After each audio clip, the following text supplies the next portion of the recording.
Ada perbedaan definisi antara pusaka, mustika, dan asimat. Apa itu? Pusaka adalah sebuah senjata yang dibuat dari logam yang ditempa. Itu disebut dengan pusaka. Apa saja yang termasuk dalam kategori pusaka? Antara lain keris, tombak, cacing kanil, keris jimatan, semar misalnya, dan lain sebagainya yang memang berasal dari logam yang ditempa. Itu pusaka. Sementara mustika adalah suatu benda yang tercipta secara alami dan secara alamiah tanpa dibuat atau disengaja oleh manusia, dia kemasukan energi alam.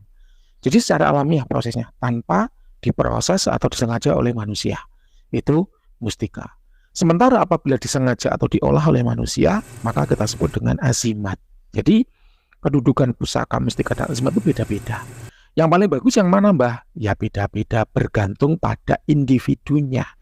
Ada pusaka yang bagus, ada pusaka yang jelek. Ada mustika yang bagus, ada mustika yang jelek. Ada azimat yang bagus, ada azimat yang jelek. Sama seperti apa itu durian? Durian adalah buah yang kulitnya itu diselimuti oleh duri. Kalau rambutan itu ya buah yang kulitnya itu diselimuti oleh rambut, masuk ke dalam kategori leci. Lalu durian sama rambutan enak mana? Ya ada durian yang enak, ada durian yang nggak enak. Ada rambutan yang enak, ada rambutan yang tidak enak. Kalau itu, Mbah, iga sama sate kambing, iga bakar sama sate kambing, apa bedanya? Kalau iga itu rata-rata daging sapi yang diambil dari bagian iga lalu dibakar. Sementara sate itu daging dari bagian apapun, dipotong kecil-kecil, ditusuk, dibakar. Enak mana, Mbah, iga sama sate? Ya, ada iga yang enak, ada iga yang tidak enak. Ada sate yang enak, ada sate yang tidak enak. Itu Mbah Wira rasa penjelasan yang cukup mudah ya untuk dipahami. Kemarin juga gitu. Ada yang bertanya, Mbah, saya punya macan hitam dan macan putih, Mbah. Kuat mana antara macan hitam dan macan putih punya saya? Ya saya jawab toh, kalau pengen tahu mana yang lebih kuat ya terawangin aja. Terus kemudian sama yang komen itu dihapus. Komentarnya itu dihapus. Ada lagi komentar lucu beberapa minggu sebelumnya itu kayak gini. Mbah, kalau saya melihat tulisan di belakang azimat Mbah Wira itu ada tulisannya sekian sukma, ada tulisannya sekian nyawa. Apa Mbah Wira itu bisa mencabut nyawa sebagaimana Mbah Wira bisa mencabut sukma gitu kan. Terus kemudian Mbah Wira jawab, coba Mas tunjukkan mana yang tulisannya nyawa. Habis itu dihapus komentarnya ya. Entah kenapa orang-orang ini, ya itulah yang Mbah Wira sampaikan kemarin ya dalam video sebelumnya, bahwa makin aneh-aneh, makin kesini itu orang persepsinya makin aneh-aneh terhadap supranatural. Padahal supranatural itu sesuatu yang mudah untuk dipahami dan ilmiah, sebetulnya ilmiah. Adapun kenapa kok tidak ilmiah? Karena orang belum menemukan sisi ilmiahnya. Apabila sudah ditemukan sisi ilmiah, maka dia akan menjadi ilmiah, tidak lagi menjadi magic. Supranatural pun demikian, sebetulnya sangat mudah dan sangat bisa dijelaskan secara ilmiah. Namun orang seringkali membuatnya menjadi melik-melik dan sulit, sama seperti macan putih dan macan hitam kuat mana. Ya Mbak udah ibaratkan sama seperti Mbah singa sama kerbau itu kuat mana. Ya ada singa kuat, ada singa lemah, ada kerbau kuat, ada kerbau lemah. Terus menang mana kalau singa sama kerbau bertarung? Ya kita lihat dulu singanya seperti apa, kerbaunya seperti apa. Karena ada yang namanya anak singa, ada yang namanya induk kerbau. Kalau anak singa ketemu induk kerbau, kira-kira menang mana? Kan kelihatan. Terus ada yang namanya induk singa, ada yang namanya anak kerbau. Nah kalau induk singa ketemu anak kerbau, kira-kira menang mana? Bahwa ular sama buaya menang mana? Ya kita lihat ularnya seperti apa, buayanya seperti apa. Ada namanya anak buaya, ada namanya induk ular. Ada yang namanya induk buaya, ada yang namanya anak ular. Itu kan udah kelihatan. Jadi tolonglah, mari kita cerdas dalam bersupranatural.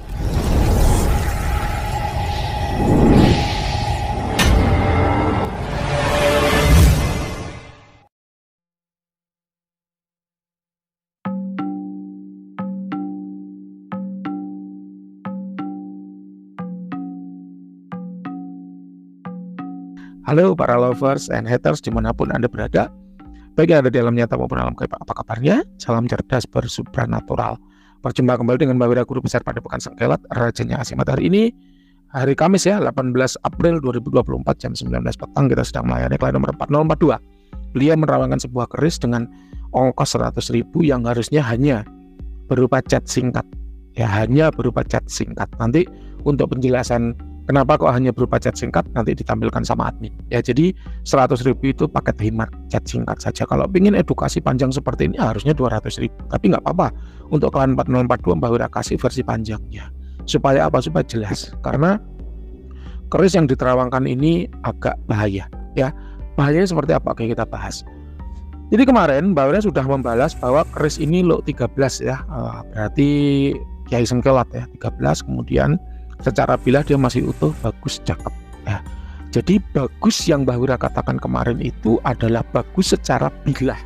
Nanti untuk screenshot percakapannya akan Mbak Wira sertakan ya. Bilahnya cakep, masih utuh. Secara bilah, secara fisik, secara morfologi, morf itu bentuk. Jadi secara morfologi itu bagus. Kenapa? Karena utuh. Keris yang sudah patah looknya itu membawa dampak negatif bagi pemiliknya. Disimpan doang itu dampak negatifnya keluar ya, apalagi dipakai. Itu kalau keris itu patah atau looknya berkurang. Nah, ini looknya masih utuh, makanya Mbak Wira bilang bagus secara morfologi.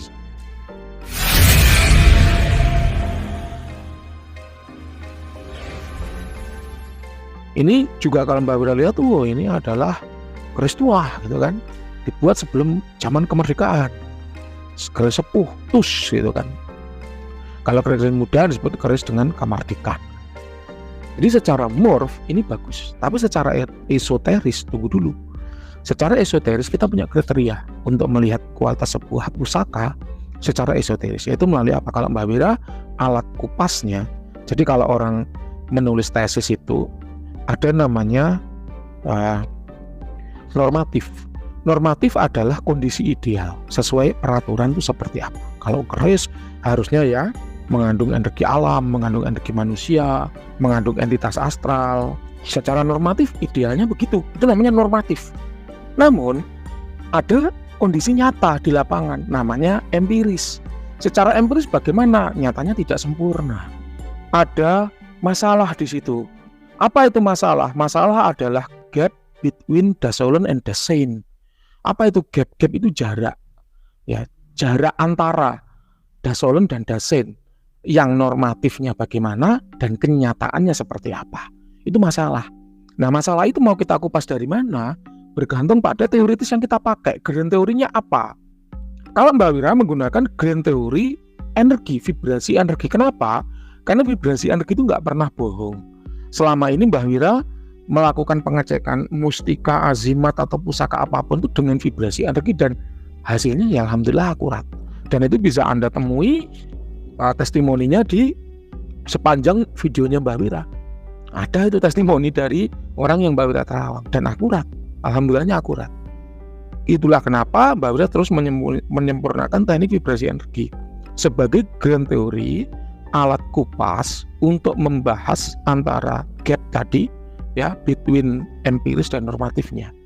Nah, secara normatif pusaka Anda, ini kan pusaka ya kita sebutnya ya, harusnya mengandung energi alam, energi manusia, dan energi dari entitas astral. Namun empirisnya ternyata tidak. Itulah kemarin ya yang Mbak Wira bilang agak sulit. Karena Mbak Wira berusaha mencari sisi esoteris dari keris ini, nggak ketemu. Itulah kenapa kemudian Mbak Wira bilang sulit. Kalau kemarin langsung Mbak Wira sampaikan, Mbak Wira takut Anda tidak bisa menerima. Sehingga Mbak Wira perlu memutar otak bagaimana menyampaikan berita duka ini supaya Anda bisa menerimanya, karena dilengkapi dengan alat kupas dan alat analisis yang jelas, metodologi penelitian yang jelas. Sehingga ketika Mbak Wira menyampaikan kesimpulan antara H0 dan H1 itu jelas. H0-nya H1-nya ditolak dan ini adalah H0-nya yang diterima gitu. Nah, ini secara ilmiah itu seperti itu.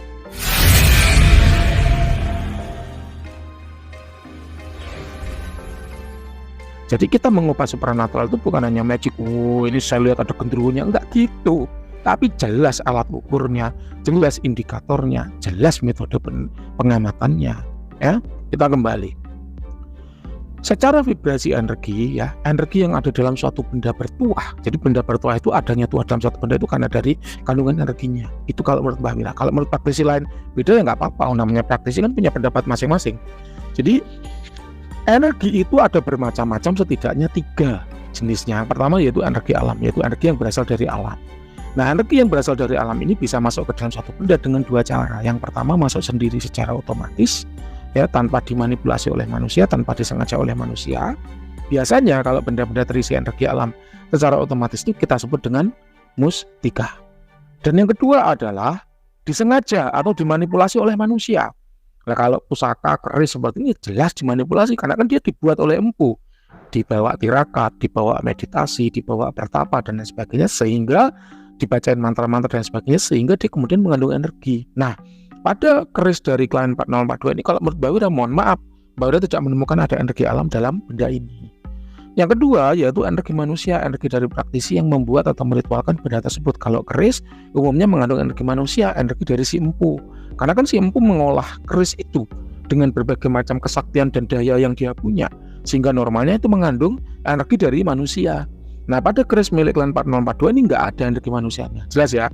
Jadi secara normatif harusnya mengandung, tapi secara empiris atau kenyataan ternyata tidak mengandung gitu lah. Nah, kalau yang ketiga, energi dari entitas astral, ya, entitas astral di sini yang dimaksud adalah khodam ya. Itu Mbak Wira juga nggak menemukan. Loh, kenapa kok bisa tidak mengandung energi dari ketiga macam energi ini? Ada banyak sebabnya. Biasanya karena keris-keris ini asli tua. Jadi keris yang asli tua itu kan dibuat untuk kakek moyang Anda dulu. Nah, ketika keris yang tua itu kemudian diwariskan ke generasi selanjutnya, bisa jadi nggak cocok. Karena kan keris itu kan jodoh-jodohan. Dia tidak hanya diikat secara jual beli, namun juga diikat secara spiritual. Ibarat baju yang diukur, harusnya ukurannya M gitu ya, dipakai kakek biar Anda, jatuh ke Anda ukurannya jadi XL, akhirnya nggak muat.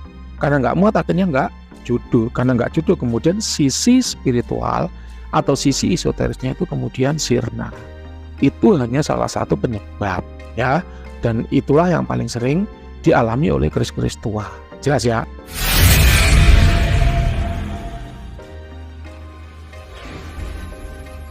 Jadi ini adalah pendapat Mbak Wira. Lalu yang paling penting bagaimana, Mbak? Yang paling penting adalah dikembalikan ke Anda sebagai pemiliknya. Apabila Anda sebagai pemiliknya kok merasa keris ini membawa manfaat, ya simpan. Namun kalau keris ini ternyata tidak membawa manfaat sebagaimana yang diiklankan, ya kalau menurut Mbak Wira dijual aja ya. Lumayan uangnya buat beli sarapan besok pagi atau beli udut besok pagi gitu. Namun kalau menurut Anda memang membawa manfaat, ya disimpan. Karena pendapat praktisi itu tidak berusaha menghakimi ya. Pendapat praktisi itu adalah memberikan gambaran dan sudut pandang yang berbeda. Nah, kalau Anda mau menerima, boleh. Nggak menerima, ya nggak apa-apa. Karena kan ini benda milik Anda. Yang paling penting adalah bagaimana pengalaman Anda selama membawa benda ini, membawa manfaat nggak? Kalau membawa manfaat, ya disimpan. Karena yang namanya praktisi itu, ya, dalam mengupas suatu benda bertuah, itu juga punya teori masing-masing, punya ilmu masing-masing gitu. Nah, nanti bagaimana pengalaman Anda selama membawa benda ini, apakah benar-benar memberikan manfaat atau tidak, nanti bisa sharing ya. Apapun jawaban Anda, pasti Mbak Wira screenshot untuk ditampilkan dalam video. Dan itu Mbak Wira enjoy aja, santai aja.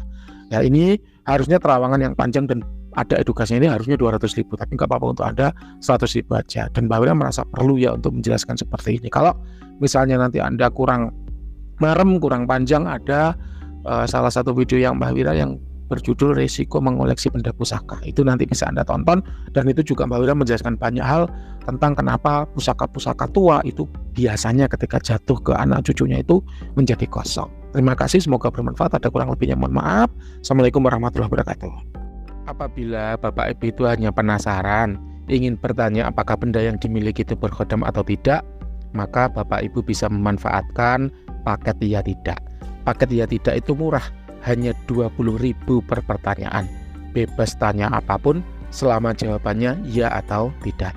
Contoh, Mbah, apakah benda ini berkhodam? Maka kalau ya, ya jawabannya ya berkhodam. Kalau tidak, maka jawabannya tidak berkhodam. Kalau udah jelas-jelas berkhodam, maka Bapak Ibu bisa melanjutkan. Apakah mau ambil paket hemat yang 100.000? Apakah mau ambil paket eksklusif yang 200.000? Hal ini yang Mbah Wira keluarkan, program ini Mbah Wira keluarkan dalam rangka menjawab kegelisahan Bapak Ibu semua. Karena ada saja klien-klien itu yang gerundel, yang mengeluh ya ketika Mbah bayar mahal-mahal 200.000 ternyata bendanya kosong ya. Maka dari itu Mbah Wira keluarkan paket hemat, paket iya tidak gitu ya, dengan harga 20.000 saja. Jadi win-win solution. Anda sebagai orang yang punya Asimat terbantu. Dengan cara apa? Nggak usah keluarkan 200.000, cukup keluarkan 20.000, Anda akan tahu apakah benda yang dimiliki berkodam atau tidak, sehingga bisa memutuskan apakah mau lanjut ke paket hemat, apakah mau lanjut ke paket eksklusif. Sedangkan bagi Mbah Wira sendiri juga nggak merasa direndahkan, nggak merasa diremehkan. Kenapa? Untuk menjawab sebuah benda itu berkodam atau tidak kan pengecekannya panjang. Sehingga kalau dibayar 20.000 ya sudah cukup lah. Gitu ya. Karena apa? Karena parkir aja bayar 2.000. Mobil itu parkirnya bayar 5.000. Masa Mbah Wira ngecek Asimat itu gratisan gitu. Mbak ini ada kodamnya apa enggak Mbah? Kalau ada kodamnya saya mau transfer Mbah untuk terawat selanjutnya, ya nggak bisa. Bayar dulu baru kemudian Mbah Wira cek. Kenapa?